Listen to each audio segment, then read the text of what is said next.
కొడాలి నాని గారు మాజీ మంత్రివర్యులు ఏం మాట్లాడతారండి? కోసి కారం పెట్టాలంటారు, వంకాయ కోసినట్టు. ఎవరికి కోసి కారం పెడతారు?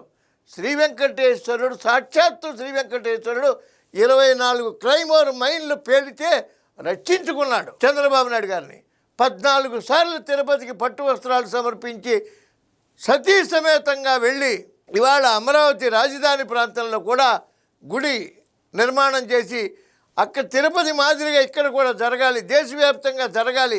శ్రీ వెంకటేశ్వరుడు అన్ని ఏరియాల్లోనూ కూడా తిరుపతి వెళ్ళలేని భక్తులకు అందుబాటులో ఉండాలి అని ఒక నిర్ణయం తీసుకుని అన్ని దేవాలయాల్లోనూ ధూపదీప నైవేద్యాలే కాదు అర్చకుల జీతాలు పెంచుతూ ఇవాళ హిందూయిజం మీద అచంచలమైన భక్తి విశ్వాసాలతో ఆ దంపతులు చంద్రబాబు నాయుడు గారే కానీ భువనేశ్వరమ్మే కానీ ప్రతి గుడికి వెళ్ళి పట్టు వస్త్రాలతో సతీ సమేతంగా భక్తి పారవస్యంతో చేస్తున్నటువంటి హిందూయిజంని అభివృద్ధి చెందాలి, చేయించాలి, తిరుపతి పవిత్రతను మరింత పెంచాలని కంకణం కట్టుకున్నటువంటి వ్యక్తి శ్రీ నారా చంద్రబాబు నాయుడు గారు.